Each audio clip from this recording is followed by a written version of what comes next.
just realised that my phone's upside down. Oh well, never mind. I just thought I'd take this opportunity to kind of have a wander around. I had done a video, or I have done a video, I should say. The only problem is that I did it and I recorded it and I wasn't in a terribly good mood when I did it, so it was probably not the best type of one of my videos that I've done. So I'm now kind of holding a selfie stick because I can't be bothered to put the tripod up and so on. But no, I was in a very bad place when I recorded the video, so I wasn't in the best of moods. I kind of rambled on for probably over half an hour about stuff and how I was feeling, and I decided to kind of not upload it because it was probably for the best, because, you know, I did ramble on some, and well, obviously it's called Wild Witches Ramblings and it's about rambling on and stuff. I didn't kind of feel comfortable doing it. I did promise that I would do a video this week, and unfortunately I was okay this week. I kind of had a couple of good days. I've had a couple of weeks of feeling really very positive, and it's kind of shown. And last week I had a busy week. I did some extra work, covered some shifts, and I had an area meeting to go to. But also I kind of crashed partway through the week. I was feeling fine and then suddenly I wasn't. It really hit me very hard. The reason why, I think, is because I had a therapy appointment. I'm a big believer in, if you do have mental distress of any kind, of getting some form of help. And this was by going to see a therapist. It was my first appointment with this particular therapist, so I was a bit anxious about that, because it's very difficult to, I think, to kind of say everything that you want to say. I've just realised that I've probably got a phone shadow across my face, so I've just moved my phone.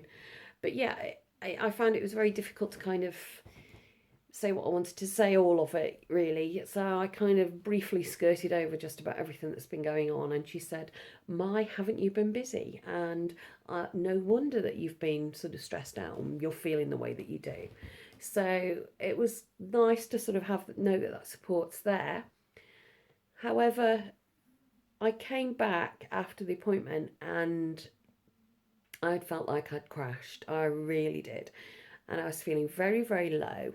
And I thought the only thing I can do is just give myself a couple of days off from what my normal routine is. Although I've been going to work and so on, and keeping up with appointments that I've had, like band appointments, that sort of thing. It was important for me to kind of just take a bit of time out and just do me stuff. Now, I know some people think, oh, that's just self-indulgent, whereas it actually isn't. It's very, very good therapy. If you have something that you can do, whatever it is, find that time to do it, because if you don't, you'll regret it. You've got to have a bit of time out for yourself, whatever it is that you do. So for me, it's mooching around charity shops, and I went to a place called Stone, which is a few miles away from me, and I kind of went a bit mad around the charity shop. So while, yes, it's a good idea to do some you stuff, it also can be damaging to your pocket. Although technically, you know, I've bought stock for my stall, so I'll get the money back. The money will come back. So I'm not saying I've lost everything, because I haven't. It's just really interesting, you know, to take that time out and to know that I hadn't got any responsibilities towards anybody, and I just needed that time. And it's good. The downside, of course, is I hit the food quite hard as well, which is my kind of go-to thing. And I spoke to the therapist about it, and she said that she could help me with the overeating, but she didn't think the overeating was the issue. She felt very much that the depression was causing the overeating. And, you know, I was inclined to agree with her, really. And obviously, by feeling very low, it's kind of a thing that supposedly makes me feel better. I wouldn't necessarily say that it does, but it's comfort. It's comfort eating, really. And I've done it over a year of it now, and it's impacted terribly on my waistline. Impacted that I can't get into and a lot of the clothes that I had.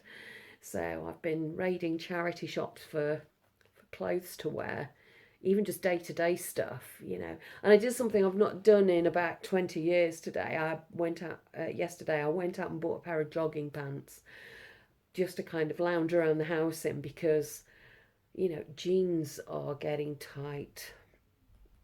And I've gone up 2 sizes at least.